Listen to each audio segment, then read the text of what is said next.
Good afternoon, everyone. Welcome back to another episode of the Burning Questions podcast here on Fantasy Football Scout, the episode where today we're going to be doing midfielders, and we'll hope to answer that sort of question of which midfielders to not have today.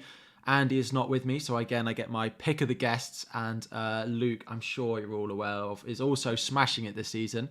So welcome on, you enjoying the break? You ready for the Christmas period of FPL? Bring it on, man. Bring it on. This is where we shine, isn't it? Or our favourite part of it, because it's just so thick and fast. I absolutely hate the breaks. Maybe you don't, because you do quite a lot of content, right? So maybe enjoy the break a bit. But for me, or for like people who don't do that much content, these are painful, these breaks. Yeah. Like I can't wait for it to come back into fruition. The first two in the year, I don't mind. But by the third international break, when there's only like 4 game weeks in between them, I am fully ready for the football to come back. Like the first couple of days of the international break, I'm like, oh, this is all right. This is nice. And then when the weekend comes and I'm, dragged to do this sort of stuff and like go away for the weekend, have to see family and friends and all that, and there's no football to check along the way, I'm ready for it to come back next weekend. And then, we've got, I think it's like 7 game weeks or 8 game weeks in 35 days or something. So, lots to talk about, lots to happen over the next couple of weeks. So, if someone in the chat could just let us know that audio, I did check it, but if someone could just let us know that audio is all working fine, that would be great. So just to start, let's have a look at game week 12, which feels like a while ago now. You have another strong game week, 82 points, up to 30k in the world. Must be pretty happy with both last week and the season so far. Yeah, it's been going pretty well. It's been fine. Obviously, I don't know about you, but I'm always like a pessimist. I feel like I could have done better at certain points, but I can't sort of turn away from 30k. I mean, I'd take that at the beginning of the season all day. It's so hard to get right up there these days. But yeah, that's a very good rank, and I am happy with it. This week and the week before, obviously, I recently went no Haaland. I did it in my wildcard in Gameweek 8. So I've been on sort of a one-ium strategy all season. So started with Haaland with no Salah. Obviously, Salah was still doing great between game weeks 1 and 8. But I couldn't make it work for my team. Switched around. That's gone pretty well. Like since the wild card, I've flown up and I've gone even higher. So it's definitely worked out. But I would say over that period, as we've all seen, Haaland's probably done maybe even better than expected. I guess with the Bournemouth game, I've obviously got very lucky in that game where he went off injured, because he could have completely destroyed me there. But outside that, I think he's probably overachieved in the Man United and the Chelsea games a little bit. I mean, I know he can do that because he's Haaland, but I think maybe a couple of soft penalties, like an assist where he didn't even know anything about it, like things that happen in fantasy football, right? So he's done probably as well as he can. And then I think some of my picks that I've had in their place that have done fine, like Zinchenko obviously scored a goal.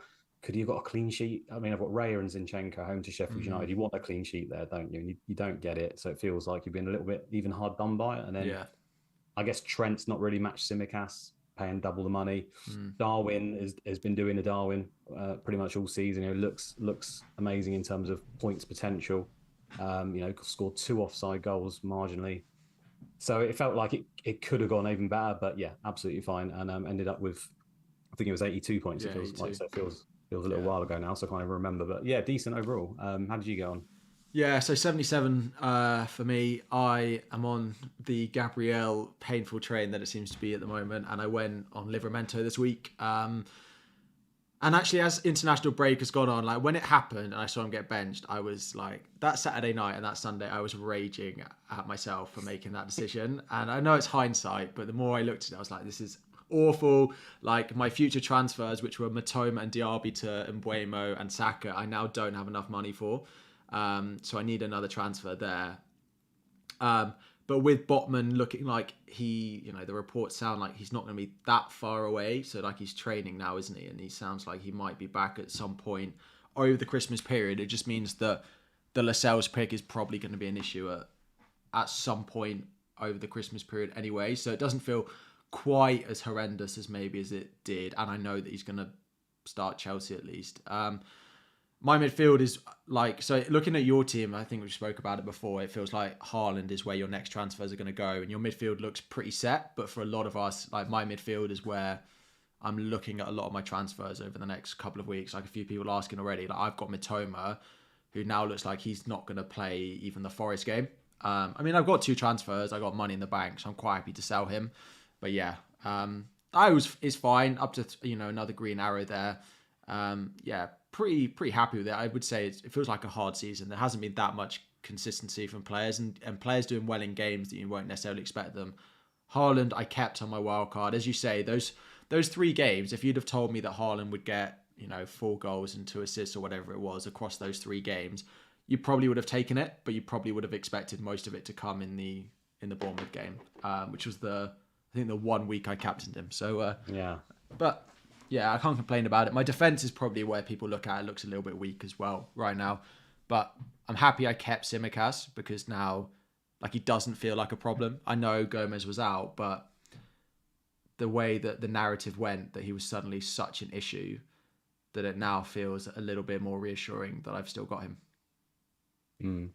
I do think he is. Maybe I'm more on the side where I wouldn't say it's an issue because everyone who's got like a Salah and a Haaland team has to pretty much have a cheap defense. Yeah. And like amongst the cheap defenders, he's definitely in like the top picks in the game. Like there's no question for me. So I don't think he's an issue, but I would still say that, if Gomez is fit, for example, versus Man City, not that I'm guessing you would probably look to bench him in that game anyway. I wouldn't play him.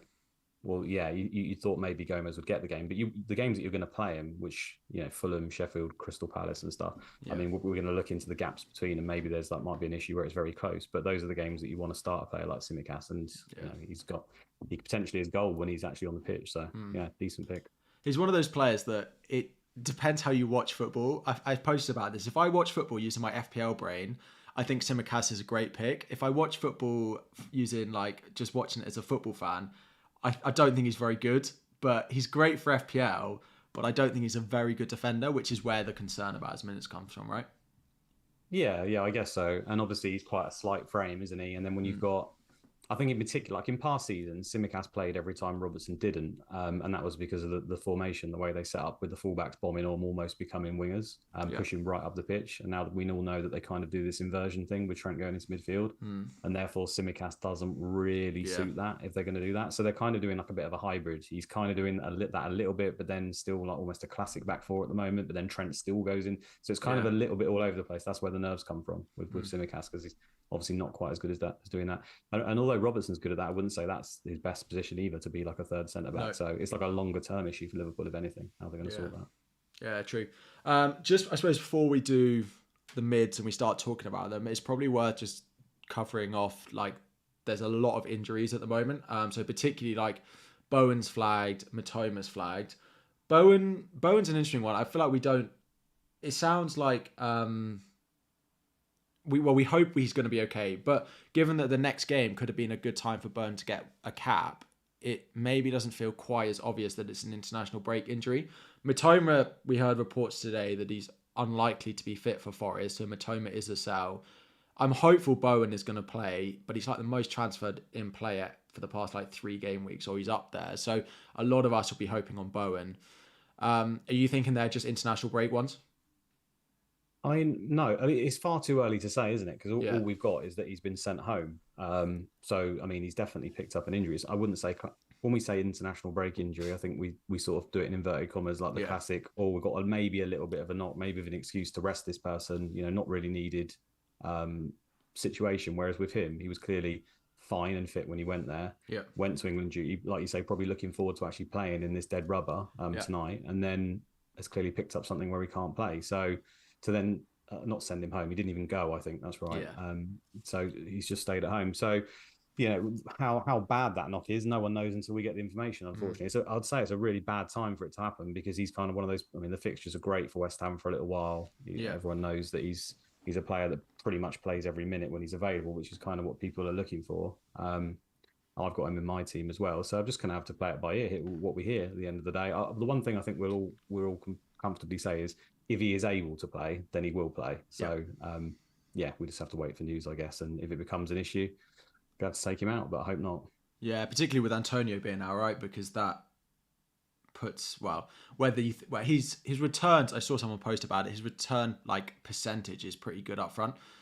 He's returned in just over 50% of games when he's played up front. It's like a 12 game sample size, and just under 50% when he's played on the wing. So it's not massively different. But I suppose it's just, another little boost that he will probably be playing slightly further forward with Antonio out. But yeah, of course, one to wait on. Mitoma looks like a little bit more of an issue. Haaland sounds like he's going to be absolutely fine. Yeah. Cool. So as we go into it, just what we've got up on screen now is the fixtures for the next 6 game weeks. So we spoke about this last week when we looked at defenders, but the reason a lot of us are looking to make potential midfield transfers are a lot of the teams that we've got midfield investment or attacker investment are now moving towards the bottom of the fixture ticker. So if you've got your City attackers, they've now got, I suppose, Liverpool, Spurs, Villa in the next 3. You've got Chelsea, slightly down at the bottom, and they're getting better towards game week 16. Brentford are down at the bottom, but again, that's because they have a blank. But a few of those others, right? So we've got Aston Villa being the big one. So a lot of us with Diaby. You've got Brighton having a difficult run coming up as well. I suppose the difficult thing is right now, the ones at the top are not necessarily the ones that we want to go and invest it in. But there are a lot of nice fixture runs coming up, particularly Brentford. It's just the blank that weights them a little bit. Well, naturally not having a fixture will put you at the bottom of the fixture ticker. We spoke about this last week, not loads to talk about. Arsenal in there as well, sort of mid-table. Yeah, there's probably not loads that jumps out in terms of this. I suppose the question for you, Luke, being our Manchester City guy, are there any Man City midfielders that you'd look at, or is it Haaland or bust for you still? Well, for me personally, it's probably still Haaland or bust, but I think that you can go to Foden's kind of nailed down that right wing spot. So I think he's a fine pick if you're looking at like a longer period. Yeah.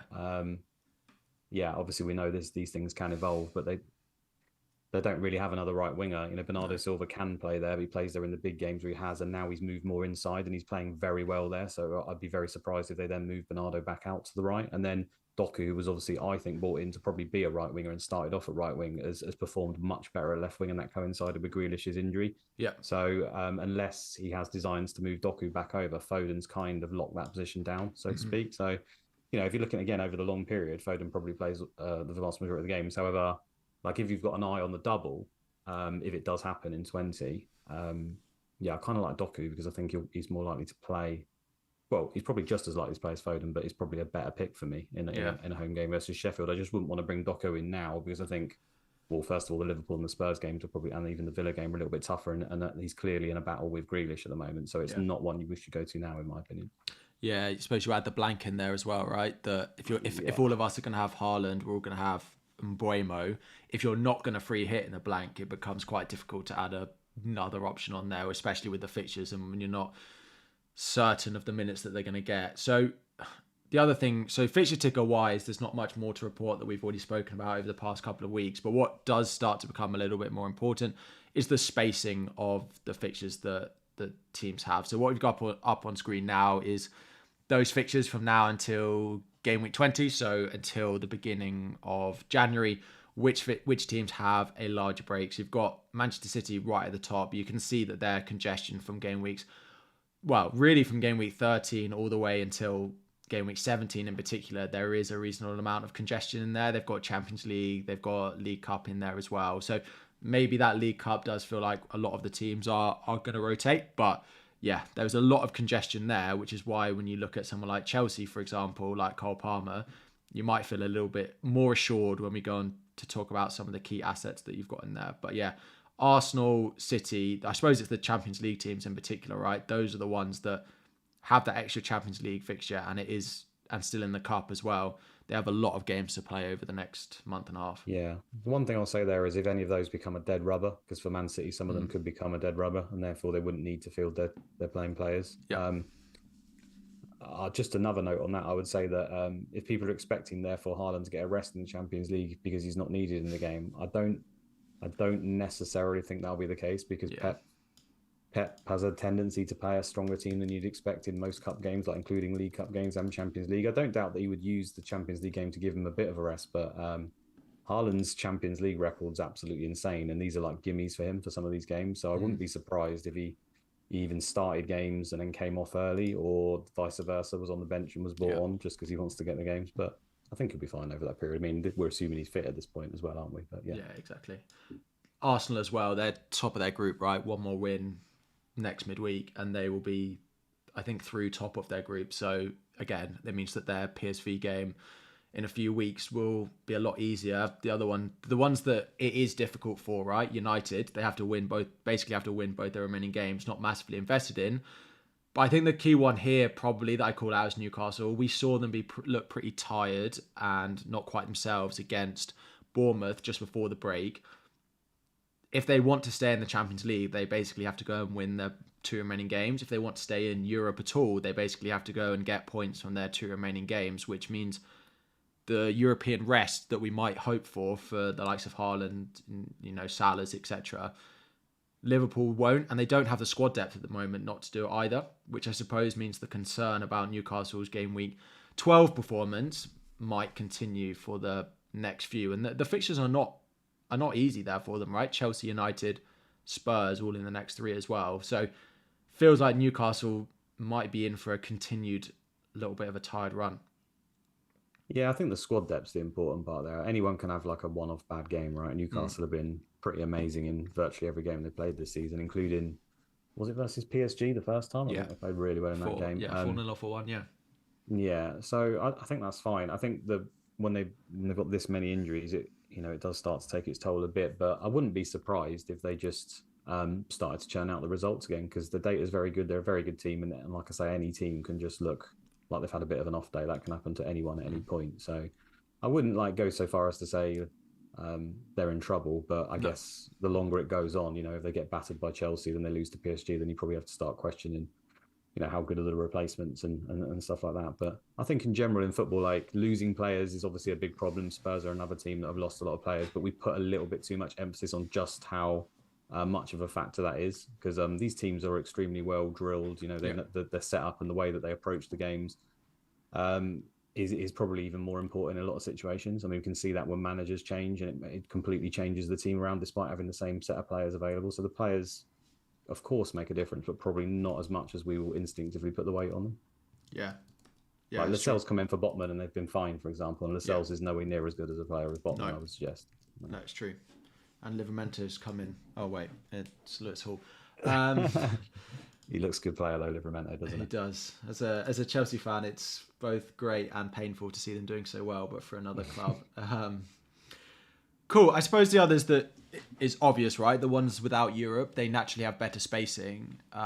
It's the game weeks 14, 15, 16, and then 18, 19, 20 is where we get the quick turnarounds for a lot of those teams. So you see red and you see yellow fixture swings for them. There might be teams naturally less well placed to play that often. We saw it with some teams at the end of last season that when they play 3 times a week. Well, we saw it with Newcastle when they did it first, right? We saw Isaac Wilson, and it's probably something that the reason that it puts us off them at the moment. Although Wilson being out for 4 to 6 weeks makes Isaac an interesting differential at the moment. But yeah, when you look at particularly those Chelsea, we'll talk about Spurs because performance-wise not great, but fixture-wise you'd expect very little, less rotation for them or less risk than some of the other teams we've got up at the top, right?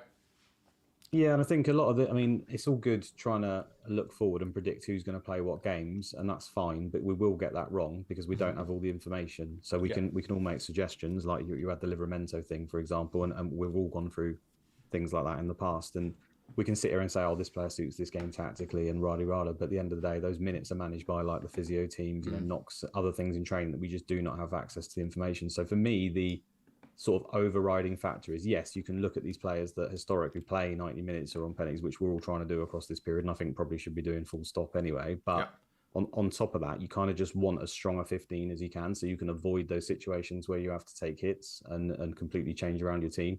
So that's really hard with a Salah and Haaland team. That's why I've opted against that for now. But I think if you have got the team value and you got on those players early, and there are lots of players like the Palmers and stuff that have made it more easy. Just making sure all of your players are kind of active is going to be really useful, because I don't doubt we're going to get, particularly in midweek game. I think it's 15 is the midweek game, isn't it? I think it goes 14, 15, 16. Yeah, 15 midweek and 19 as well.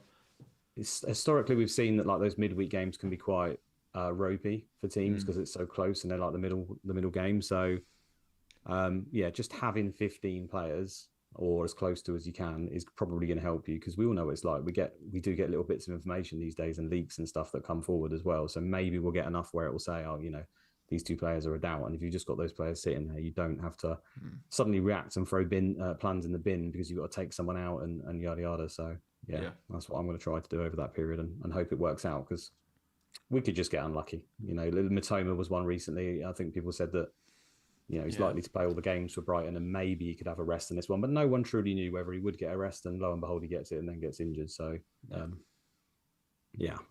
wasn't ideal for me, but I agree.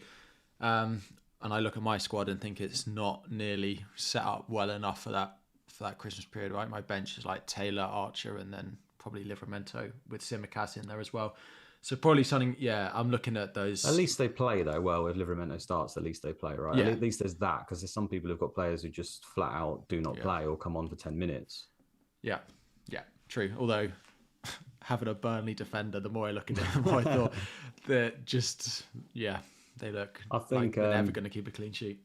Gameweek 14 is his time to shine, isn't it? Home to Sheffield United, or is your team already decent in that week? But that could be the time where he comes in. I know, I think a lot of my defenders, like Tsimikas, has got Fulham that week. Gabriel's got a decent fixture, and then I've got Cash as well.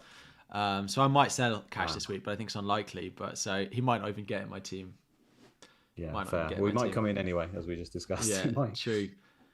Cool. Yeah. So one thing, of course, when you're picking attackers, naturally you want to pick a player. So we'll get onto the individuals in a moment, just to look at like who the best attacks are in the league. So you're not just wanting to pick players who are good on their own, but if you pick a player from a team that are likely to score more goals, naturally you might end up with more points as a result. So just to start off, we've got teams ranked by XG so far this season. Liverpool up at the top. Chelsea, interestingly, second, are actually, I think, the second biggest underperformer behind Manchester United so far this season. Then it's Manchester City, then a lot of the others that we've spoken about, and Aston Villa, Newcastle, Brentford, and Arsenal.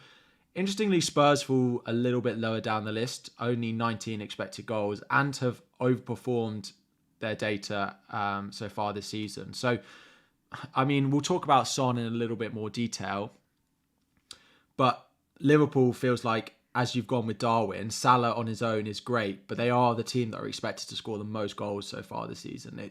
It's just hard to pick the second one, is the issue with them, and it feels like that for Chelsea, for City as well. There is like one clear standout. It's if you can nail down the second one, the whole potential and the potential for massive gains is there, but it's just deciding who that second one is going to be. You've gone with Darwin. We spoke about it a little with City. Chelsea, it feels like there are a few that you could go with, but people are very worried about what Nkunku is going to do to that Chelsea lineup.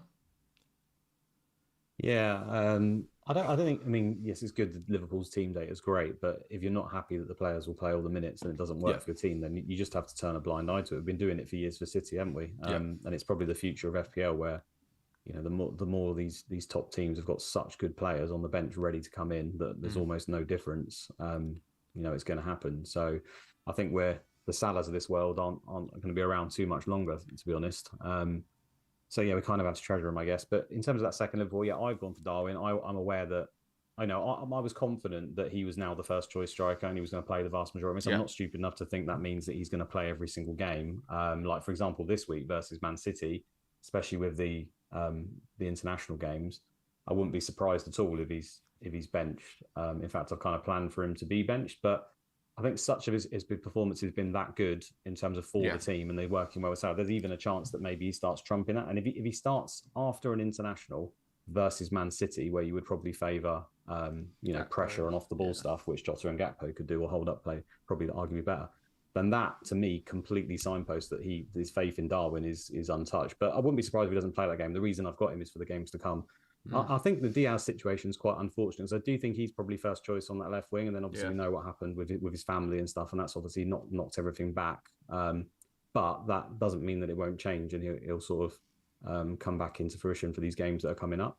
So I think he might be another one to go. It's just, I mean, we talked about it. When you start bringing in players like Darwin and Diaz, and there's these other midfield options that we're going to look to that are more seen as talent, and you're starting to play with fire, especially if your bench isn't in order. So it's probably a little bit too risky for me to do that now, outside of maybe Darwin, if you can afford it. Yeah. The other team that stands out that I've got a pain point with at the moment is Arsenal. To be, what are they, 7th in the league for expected goals so far this season. Their data, although it's only 12 games into the season, it's just not where it was last season. I don't have Saka in my team, and I still plan on buying him, but I do look at their performances. Now, they have been unlucky with Jesus being out, Odegaard being out, then Jesus being out again. There is a little bit of sort of unrest in that front line that's definitely not going to help. And it's only, I suppose, 4 expected goals less than some of those teams that we've got at the top. But I think even watching them, they don't necessarily feel like they're clicking. I personally put it down to Odegaard quite a lot. He's not looked quite himself, and he's been injured for a fair few games, hence why I still like Saka, and their fixtures coming up are decent. Plus, right, we're going into Christmas. Saka, he may get a knock, but they roll him out every week, right? Which is the boost we get with him. But that's the only one. Like, between last international break and this one, including Burnley and Sheffield United both at home, he put up 1 XGI over 4 games, Saka, which is not great, particularly when he's got 2 of those great fixtures in there. It is a very small sample, 4 games, but they don't look quite the same. They haven't found it quite as they did last season. No, and I mean, I'm not the keenest on Saka at the moment, but I think what you nailed it there by saying what Saka's going to play. And the issue is, like, there's almost hidden value in the fact that you kind of just leave him in and you chip away at pieces. And he's done pretty well in terms of points wise this season. Let's not forget. And then, so yeah, if you said to me like, oh, right, home to Burnley, yeah, Nketiah is starting up front or whatever, would I prefer him or Saka? Like, for that one game, I'd like Nketiah, but then I don't know whether he starts the next one. Yeah. And then I have to make transfers and I have to switch my team around. And that's where that value is kind of hidden, right? Because you're messing around doing all that sort of business, whereas you can just leave Saka in there. So that's kind of his hidden value. But they've scored 4 goals over their XG as well there. So they're even overperforming what their data says, which is pretty bad. But I come back to the fact that you said it's a 12-game week sample. Yeah. Any team in world football can just not look that good for a set period. And we're talking about world-class players with world-class backups with a top manager. I don't doubt that they will find a way to sort it out eventually, and it will start to come. If you start reacting to, what's happened in the last sort of 10, 12 games all the time, then it can get you in trouble pretty strongly. I mean, Man City, Arsenal, everyone have kind of underperformed a little way, but I wouldn't be surprised at all if that kicks on, regardless of who they've got available.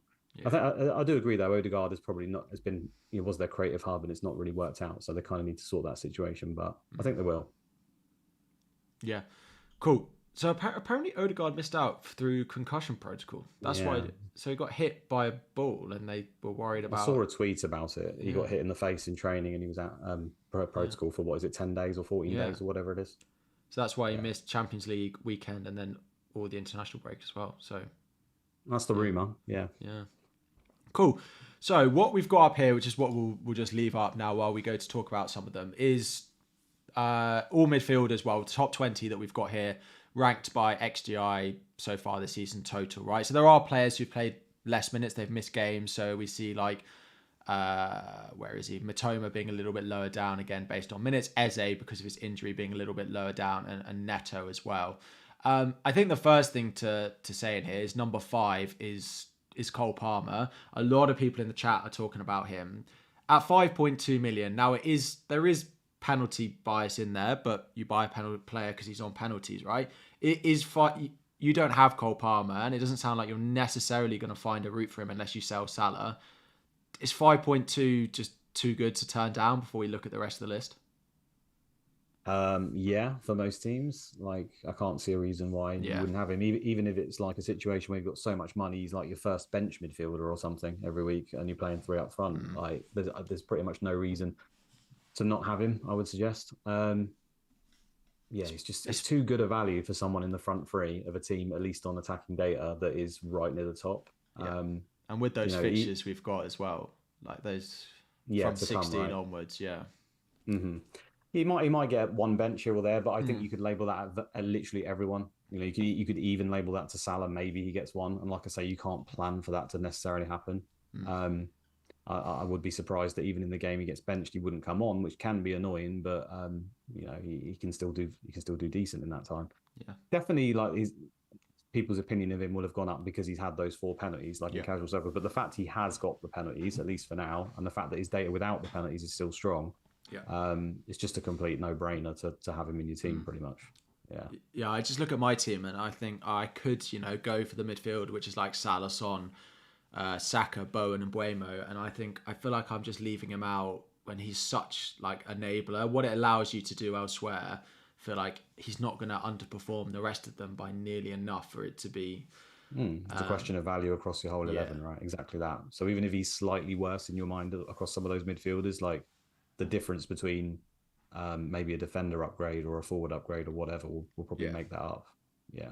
Yeah, exactly. It's like the difference. I know it's a difference between like Trippier or no Trippier to me. So I look at that and think with some of their fixtures coming up and just help sorting my defense out, it feels like a bit of a no-brainer. So, I mean, to briefly cover up the one in the top four that we probably are not massively considering, which is Bruno, someone who continues to underperform his data. He feels like he's done it for a long time now. Again, got that goal against Fulham, which, he's probably not that fortunate that goal went in, but not fortunate to get returned.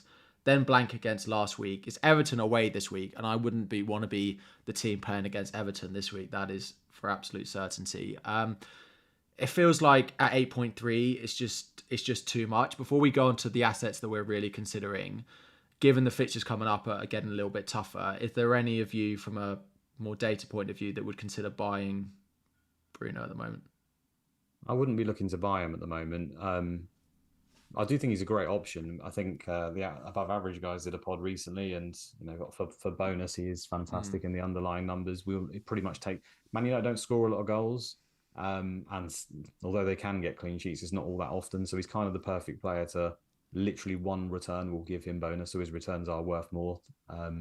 Those returns haven't come all that often, but they're there. And obviously, we just said about penalties. Who knows? Bruno could just go on a 5-game stretch of penalties, like it does happen. So I think he's an absolutely fine pick. And we just talked about Christmas. If there's any player out there who's probably going to play all the minutes, Bruno Fernandes is definitely going to throw his name in the ring there. So yeah, he is a fine pick. I just don't think there's any reason to sort of jump out and get him because the fixtures aren't quite there. Like the Everton game could be okay. That home Bournemouth game, I think it is in 16. Yeah, that could be decent. But the real time for me to get him is sort of 21, 22 onwards. Yeah. Even 20 maybe for the Forest game. But from that point onwards, 21, 22, that'll be a time where people will jump to him because we'll have Mbeumo and Salah and Son all missing because of cups as well. So suddenly you'll have a lot of money around in midfield. They're going on international duty. Bruno walks into some really good fixtures, like Wolves, West Ham, Luton, Fulham, for example. And yeah, I wouldn't be surprised if people start turning around to him at that point. Yeah, that's interesting around AFCON, right? Yeah, so Salah... So AFCON and Asia Cup. Yeah. Asia Cup, yeah. So first Salah, second Mbeumo, sixth Son. Again, feel like it's... we'll be looking for Bruno back at that point. If Manchester United look a little bit better than they do now. The other one, I suppose, along with Palmer, so second in this list is Mbeumo. Again, at 6.8 million, just feels like such good value given their fixtures that it's worth accepting the blank in 18, given how good their fixtures are, and that they might double in 18. There are people that will look at the likes of Eze, for example, at a slightly cheaper price to go at, as an alternative to him, even Raheem Sterling. But when you look at the data, it's possible that he outscores all of those, even with one less game, it feels like. Yeah, he's another one who's on the no-brainer list. He's been on the no-brainer list since Gameweek 1, in my opinion. And a player that performed that well the back end of last season without Tony as well. I'm surprised he wasn't even more looked at. I guess there's just a lot of options, but he's definitely gone on to achieve more than even I anticipated. But I just think he's literally everything you want in a player. And I know he can be frustrating to watch sometimes because there'll be a period where he might play on the right wing or right wing back, but that's where you've got to almost switch off your brain and your itis because it's not really relevant, the next game. Inversely as well, like when he plays the harder games, he's usually up front, because they play in a front two in the harder games. So, like a game this week versus Arsenal, like you wouldn't necessarily want to go out and buy him for a game versus probably the best defence in the league, but he's playing up front with penalties. So he could easily return in this game. And that run afterwards is so good. Yeah. That I just think it's just an obvious pick. Yeah, so I've got Mitoma, and I was like, I could keep it. To be fair, even before Mitoma was injured, going away to Forest, whereas Mbeumo being at home to Arsenal, I didn't think there was that much between them anyway. So now that Mitoma looks like he's a pretty major doubt for that game, it feels like a pretty self-explanatory switch between the two of them. We spoke about it before. Your sort of main route to get Haaland back is selling Salah. Naturally, a list like this is maybe not exactly what you want to see when you're considering selling him and his minutes over the course of the season. I suppose it goes with Son. Is there any route that you have to Haaland that involves selling Son instead of Salah? And would you consider that, or do you think that Salah's fixtures that he's had over the past few weeks have boosted his numbers enough that you're happy with what you can do elsewhere? Son's an interesting one. I know it's a very short time frame, but Spurs without some of their key players, it's just the impact that we think that's going to have on him at 9.7 million. When you look at Saka, you look at Palmer, you look at Mbeumo, you look at Bowen, for example, all at considerably cheaper prices across the board, that I'm considering taking Son out, and maybe I'm trying to create a narrative that allows me to do that, but I'm not being massively convinced by them. Yeah, I think that's just, you said it there about the narrative. It's because he's taking up a lot of your budget and obviously stopping you from being flexible. And this is why it's very team dependent, I guess. Yeah. For me, I've got no reason to sell Son unless I want Salah and Haaland, and I could do that, but then I have to then start, because I had to have major reconstruction in my team, I'd literally have to start bringing in basically bench fodder in 2 or 3 spots to be able to afford that. So that my next transfers will be focused on bench fodder across the Christmas period, which doesn't make any sense. So although I think Salah is a better option than Son, and he always has been in FPL, let's be fair, Son's been fantastic, Salah's been fantastic, but Salah is on another level to Son in general over his entire career and as a fantasy player. It's the question of money, isn't it? So Salah costs that much more, so it comes back to that captaincy thing for me. That's why I'm taking Salah out. Do I expect him to score really well and do fantastic? Of course I do, absolutely. But if I'm not really going to be handing him the armband, and it's going to be going to Haaland over that period, then I feel like Son makes up for that because the difference in price. So I'm happy to hold Son. For most people who are on both, if you can hold Son, I would say you probably still want to do that, in my opinion, for now at least. I think the games are okay. Like, losing Maddison is a bit of a big deal in terms of their creativity, but I would not be surprised if it makes it work, because midfielders up front on penalties, we think, they can just come out of nowhere. And I would still want to be on him. If we go 3 or 4 games and he starts coming off in the 70th minute, they're not creating any chances or whatever, then fair enough, you can say, okay, there's enough of a reason here with the players missing that I'm going to take that gamble. But it would take a lot for me to get to that point, and I would want to hold him because I think he is still one of the best picks in the game. I suppose maybe I'm writing too much about the lack of Maddison impact, but then it's not that me sitting here thinking, and I think it's the same for people, and it's the same when people sold Haaland, right? People are not selling Haaland because they think Haaland is a bad pick. They think they can do more with the money than they could with Haaland over the fixtures that he had. I'm not considering selling Son because I think he's a bad pick. I think maybe the options I can have and what it allows me to do with my team elsewhere is better. So for me, there are like 6 midfielders that I really want, which are Salah and Mbeumo, Saka, Palmer, Son, and then Bowen. Given we're taking this as an assumption that Bowen is fine. If he's not fine, then that would rule him out. But those are the 6 that I've got, and it's just deciding which of them to go without. Bowen is the one in the list without penalties, so maybe that reduces his appeal a little bit, but he's being very consistent, even since before everyone was buying him. Start of the season, he performed very well, and he's at a cheaper price. And Son is the second most expensive in the list outside of Salah. So that's part of the reason that I'm considering it. It just allows me to do a little bit more. It's not that I think he's a bad option. Yeah, of course. And then throw Eze in there, I would, as well, as maybe another one where, because he's only 6.1. Making that saving from whichever midfielder you pick not to go with, and then going with an Eze instead, like, you're probably saving yourself a decent amount of money there, which you can use to improve your squad over that period as well. So that is another option. Like, you cannot have everyone. It's like, you can't have 6 midfielders full stop. So unless you can cheat the game, so you're gonna have to drop one of them. Exactly. I don't think there's any right or wrong ways here. That's the beauty of it. I think you can go down any of those routes, and I don't think anyone could make a strong enough case to say that you've made the wrong decision. Like, all of those midfielders look really good to me. So let's see what happens. Outside of, I suppose, the top 7 on this list, then is Eze the one that stands out for you that would be the next best? As a Chelsea fan, I'm a little bit interested by Sterling when the fixtures start to turn. I wouldn't do it instead of Palmer, it would be as an addition. But 6.9 is a pretty comparable price to someone like Mbeumo. The fixtures are there. He doesn't blank, of course, in 18. I quite like him as a bit of a differential. It's probably not something I'd do, but it feels like, for me, Eze and Sterling are probably the two on here that I'd look at as the next best. Yeah, I think Sterling from 16, like the game when they play Everton, Sheffield, Wolves, Crystal Palace, Luton, Fulham, like that is a really good run. Then they play Liverpool, then it's Wolves, Palace. Like that run is fantastic, and we're going to see a lot of people triple up on Chelsea over that period. And Sterling's definitely in the frame. It will just come down to, because there's so many good midfielders, maybe we have to use the Chelsea spots in goalkeeper or defence, or even in Nkunku up front or something instead. But Sterling will be a great pick for them. There's another one that I think maybe goes a little bit under the radar just because the fixtures are so good, and that's Pereira. He's not even on this list. He was fantastic last season. It's just simply because he's like 5.4. He's so cheap.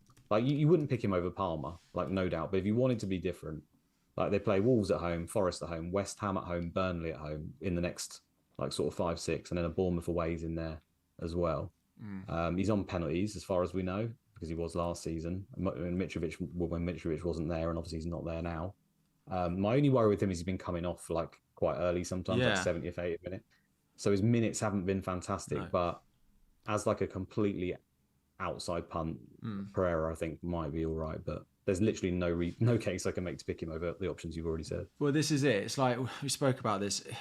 Palmer kind of makes the 6.5 or under midfield bracket very small, it feels redundant. Like, because like the only one under 6.5 that I'd even consider going for over him is probably Eze, but I'm not even sure I do that for the next three, but then after that, like when the Chelsea fixtures, it feels like he makes the whole bracket feel kind of redundant at the moment because of how good he's looked, the Chelsea data, the fixtures, and the fact that he's on penalties as well.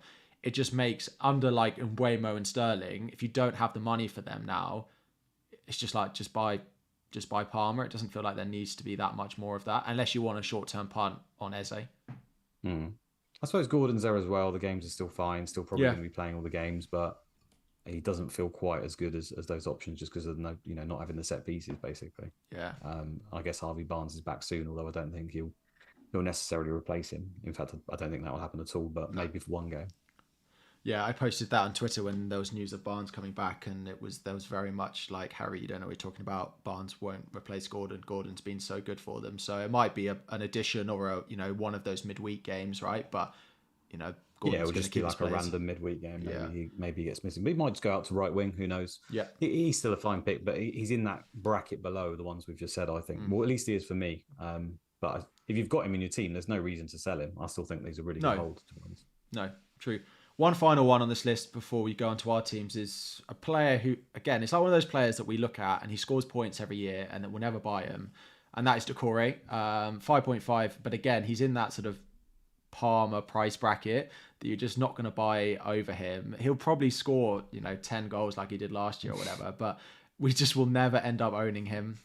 Everton's data is actually much better than I thought it would when I start running these tables.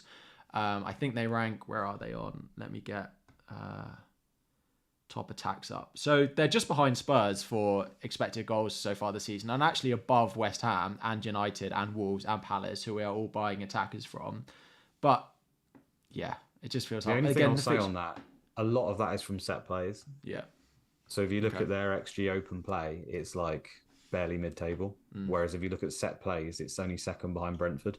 So a lot of that has come from set pieces. And I don't know how much for Doucouré, I haven't watched him closely enough, is a threat from set pieces.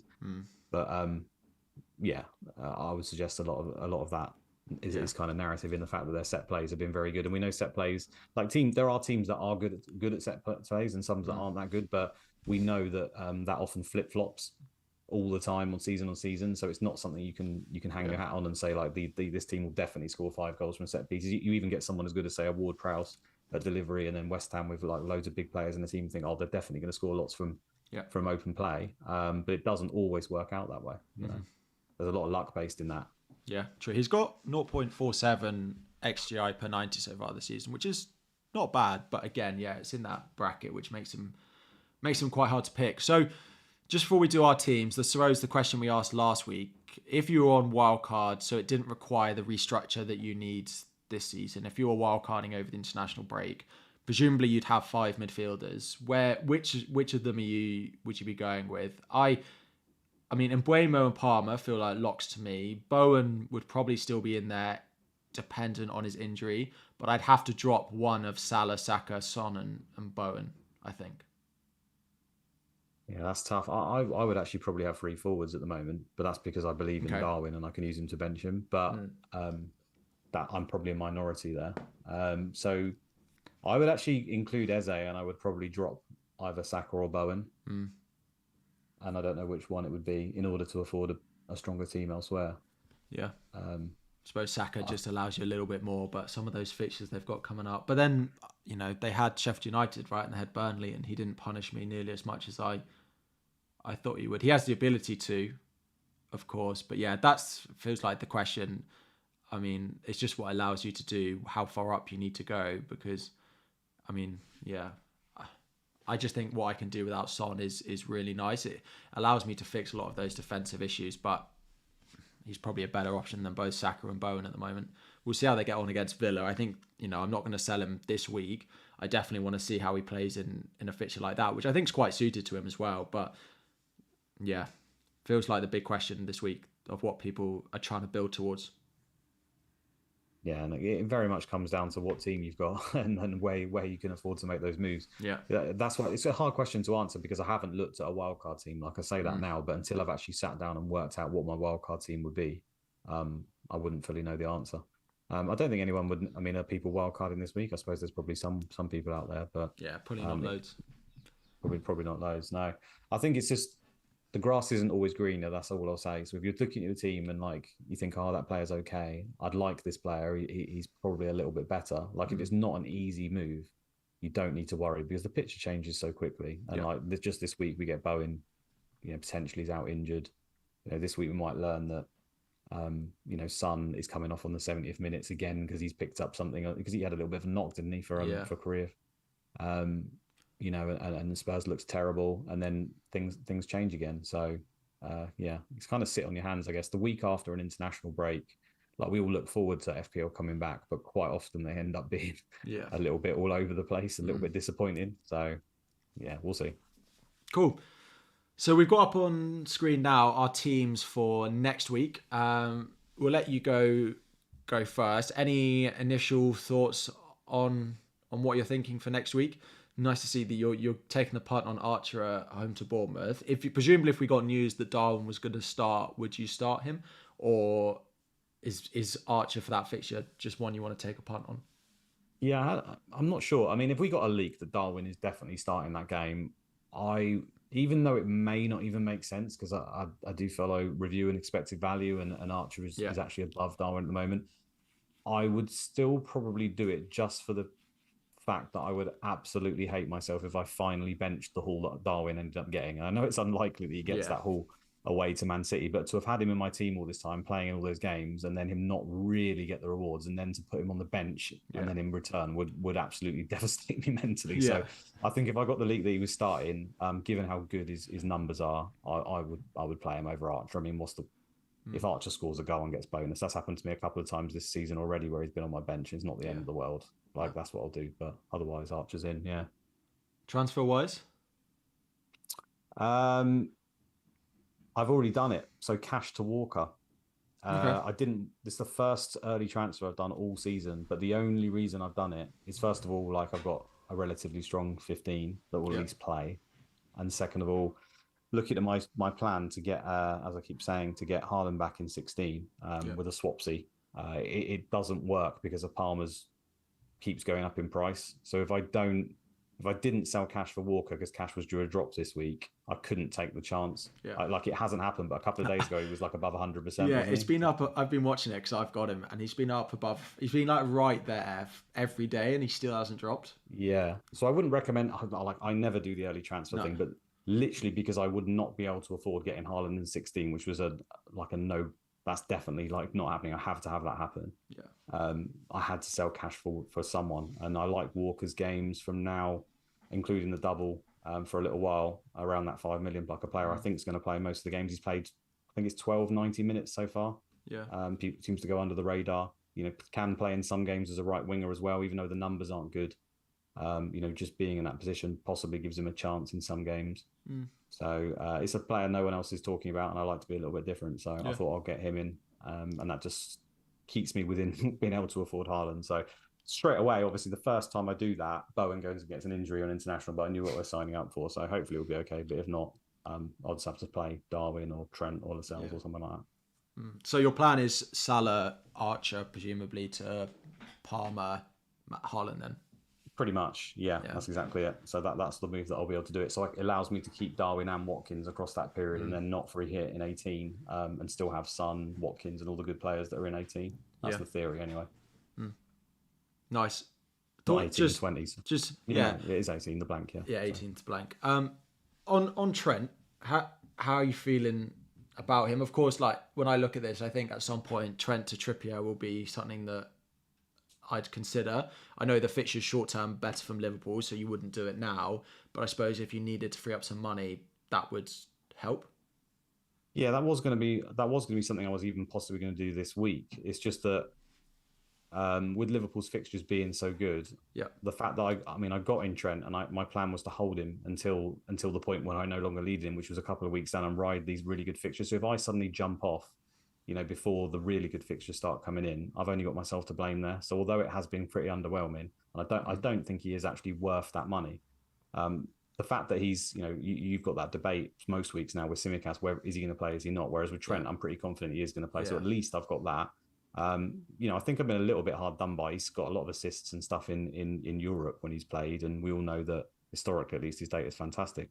Yes, the Bosseli's there, takes some set pieces, and he's not as good as what he was, but I think over this period, if I sell him, I've only got myself to blame, basically, with these games coming up. So I'm going to ride it out. And then, like you say, if I need to get any money from him, then I can just switch him to Trippier. I actually had I got on Trippier earlier than most people, right at the beginning of his good run, and I had him. And I sold him on Gameweek 8 Wildcard, thinking that Trent would outscore him over this period. I think it's actually still pretty close, but Trippier has outscored him. So in the end, that's ended up being like me trying to be too clever move. I should have just held him, but it is what it is. Cool. And captaincy is probably one of the weeks that we actually are talking about captaincy. Yours is on Son, mine's on Haaland at the moment. I mean, my captain's on Haaland, my vice is on Bowen, and they're both flagged, which fills me with a lot of confidence. I think they'll be all right. But yours is on Son. It is that high line. Happy? Do you think it will stay there? Well, I don't really have too many other options. This is of my team that I've been saying has got a strong team without Haaland and everything. This is one of the weeks where it doesn't look that good. Like, this is one of the worst weeks on paper for me, and I think it is for virtually everyone, right? Because of the way the fixtures are. So, I don't really have any other options. The other option would just be Salah. Like, if I don't do Son, it will be Salah. Like, away to Man City is not a game I'd want to captain anyone, but we know he has got a good record there, and he's just the best player in my team outside of that. Like, I wouldn't do the Bowen thing, even though it's Burnley. I just don't have enough faith in a player who doesn't. Well, first of all, he might not play because he's not, but because he doesn't have set pieces and penalties, he hasn't got that insurance. Yeah. So I'm on Son. Don't get me wrong. If I had Haaland in my team, it would be Haaland easily. Like, definitely would be Haaland. It would be Haaland for me in Sky, for example. But I don't have him, so Son is the option right now. And unless anything changes in terms of injury, that's where it will remain. Yeah, cool. So with mine, Mitoma will probably go this week now. I have money to do either Saka or Mbeumo. So I've got 2 transfers as well and quite a lot in the bank. So I can do Mitoma to Saka. I can do Mitoma to Mbeumo. I don't think there's that much to pick between them this week, to be honest. It might just depend on if one of them's going to rise, because I'll probably buy the next one next week anyway. So I want to give Diaby and Watkins that Spurs game. I'm probably going to end up keeping cash. I was going to sell cash, but I just don't have any defenders that I really want to buy this week. I could go to Saliba, but it sort of blocks a lot of what I want to do going forward. So I'll probably end up just keeping cash. Like, even last week, the performances were there. Like, he's getting in good position. So I don't think he's just suddenly become a bad pick. And I just don't see great defenses this week. Like, even Arsenal away at Brentford, I don't think is, like, if that's the best fixture we've got for a lot of the defenders we want to buy, I think it says a lot about this week. And I've already got Gabriel. Concerning, again, Gabriel's minutes over the international break is always great to see, with Saliba getting a nice rest for France in their 14-0 win, which is always concerning as a Gabriel owner. But I spent the first like 4 days of the international break trying to decide on who to sell cash for. I basically concluded that I don't think anyone's worth a transfer. So yeah, Matoma out, I think, this week, and I'll just buy Saka or Mbeumo depending on price changes. It's probably where I'm going to go, and of course, dependent on Burns' fitness. Yeah, no, that's fair. I think Cash is a fine hold. He's obviously got the Bournemouth game, and he has that really nice game in 18. Is it home to Sheffield United? Yeah. So he's an absolutely fine hold. Like I say, the only reason I could do it is because I literally couldn't afford Haaland if I allowed him to drop. So yeah, that's the only reason I've done it. Otherwise, I'd look to hold him as well. Yeah, I might just that was my plan actually. I might end up holding him just all the way to like game week 18 when their fixtures become quite nice again. Because I've got decent cover in the 2 weeks that I wouldn't want to play him in City and Arsenal. But apart from that, the fixtures are not bad, and who knows what's going to happen in that Villa Spurs game at the weekend. Yeah, and using transfers on cheapish defenders every other week, and that's kind of the thing that happens when you have Salah and Haaland. I've noticed that people have to keep making chop and changing moves there. And it doesn't feel great, but yeah, I mean, where did the clean sheets even come this week that you'd want to move to? It's hard to pick a game out, right? I think Porro is one of the better players to pick, but then we just discussed Spurs are potentially very weakened with the fact that they haven't got their first choice centre back. So I think Porro being like a mini Trippier at home. Trippier and Porro are probably amongst the two best you can have, and most people have got those players in their team already or close. Yeah. So it's not really anywhere else to go at the moment. Exactly, and I'm not, I can't afford Trippier, and I've got Livramento. At least it's going to start this week, so it could be worse. I posted it on YouTube actually, like asking people to try and predict 2 clean sheets this week, and the answers I got were just like people like, oh, Bournemouth and Fulham, and I was just like, what? This is the whole case in point of why we don't have any defenders to buy this week, because maybe you go Palace, but Palace are away at Luton. I don't even love that much. Yeah, either. And then their run starts to get bad, doesn't it? Yeah. So I think it's more, if you are going to use a transfer defender, for me, it would either be, well, first of all, try and save if you can, but if you can't, it's more look for the little bit future, which is probably Chelsea. So it's probably looking at which Chelsea defender you want. Be that whether you're looking to take that plunge on James or Colwill, probably the 2 standout options. And then, if you're at a position where you've got 2 free transfers and you have to use one, then just bringing one of those in and even benching them this week might make more sense, like long term. Yeah, I was going to do Colwill, but I'm getting a little bit cold feet on him with how Cucurella has been playing, and just with the amount of fixtures we have over Christmas. Am I certain that Colwill is going to play all of them at left back? I'm not that certain. Like, I've been very harsh on Cucurella as a Chelsea fan, but looking at his performances recently, and the way that he helps us to quickly build an attack when we have fixtures that we've got, maybe he's more suited to that than Colwill. And Cucurella played City because Colwill was out injured, but he has done a pretty decent job when he's come in over the past few weeks. Colwill was the one I was going to go to, and I was going to do cash to Colwill this week and just bench him. But I'm a little bit more concerned, and I'm now favouring actually just going and buying Sanchez. It feels like by far the safest pick. Yeah. James is another one. I don't know if I risk it yet.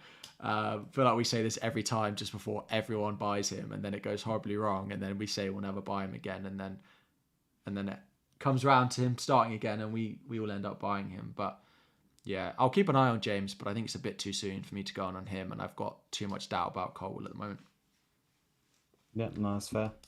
Cool. So what time is it? We've gone just over the hours. We will do 1 or 2 questions before we wrap up. So if you just want to put your questions in the chat, which is now up on stream, and we'll get to a couple of those, and we will get to those. Just before we do that, there's a few questions in the chat about the status of KDB.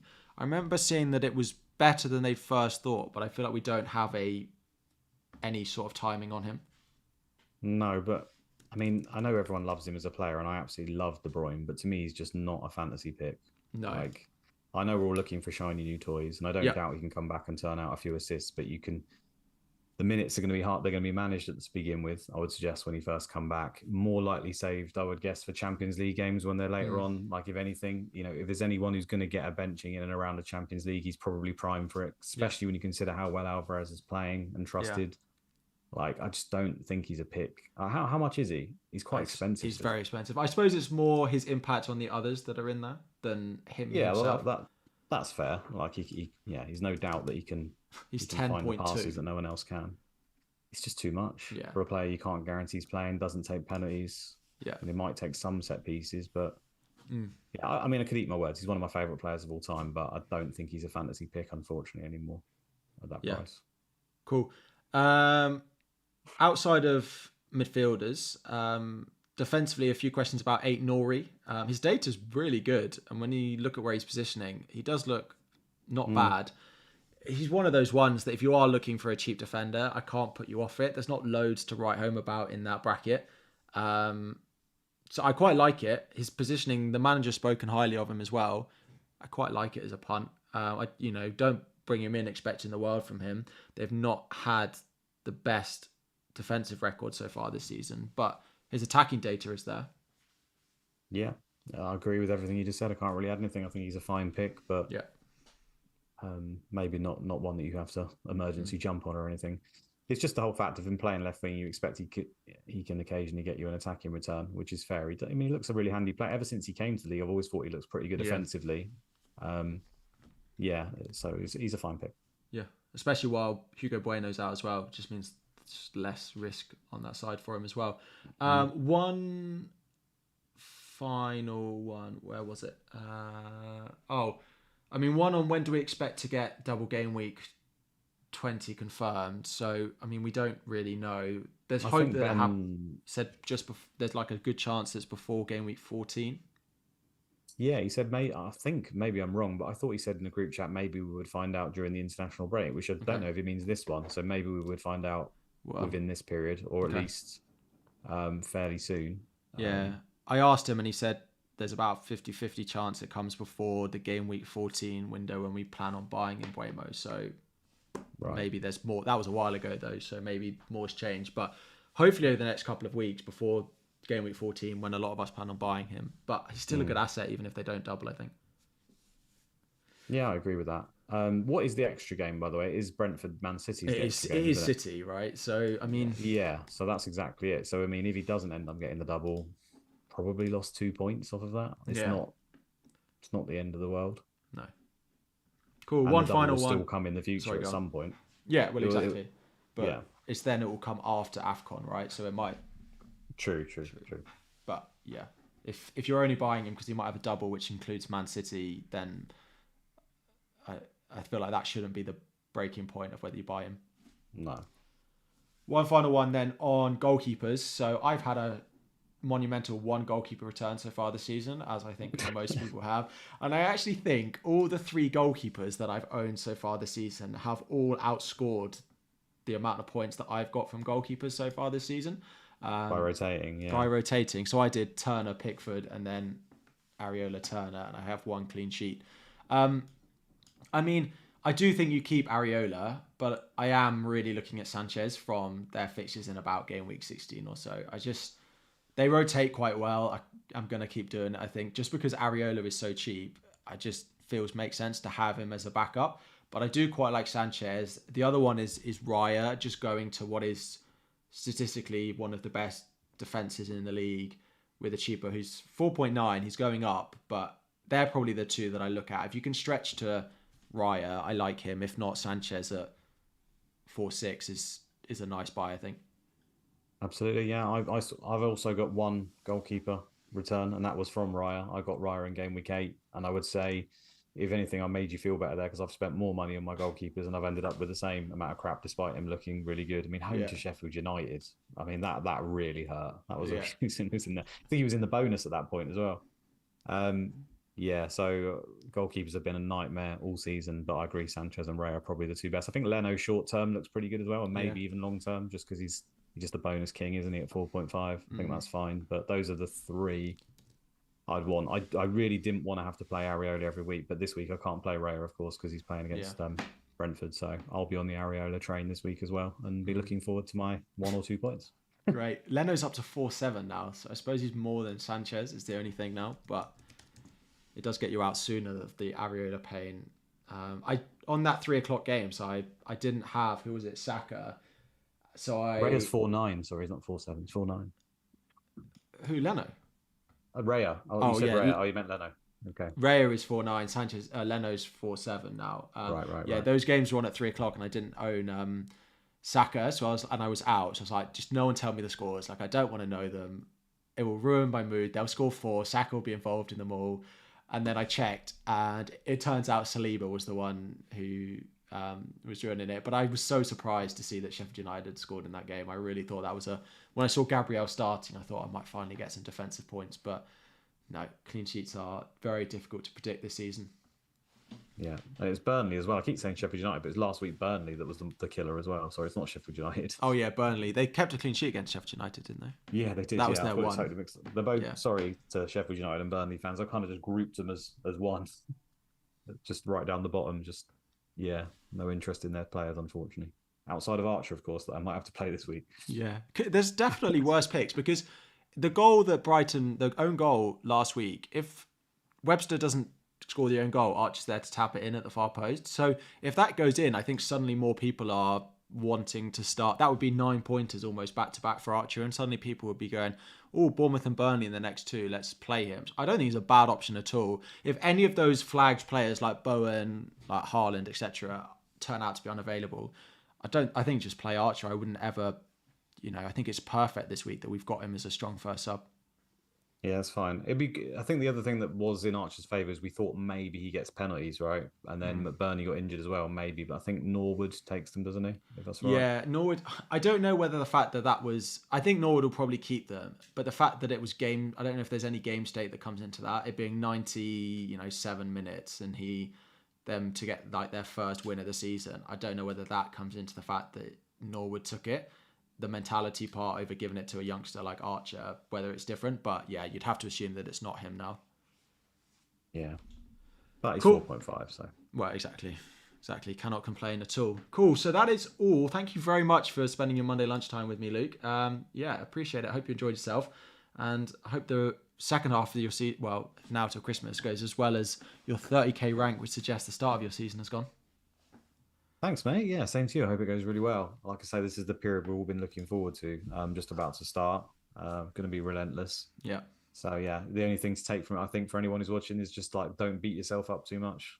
Like it's not as much in your control as you think it is. Just try and get that stronger team as you can across all your players, and you have to kind of just almost cross your fingers and hope for the best.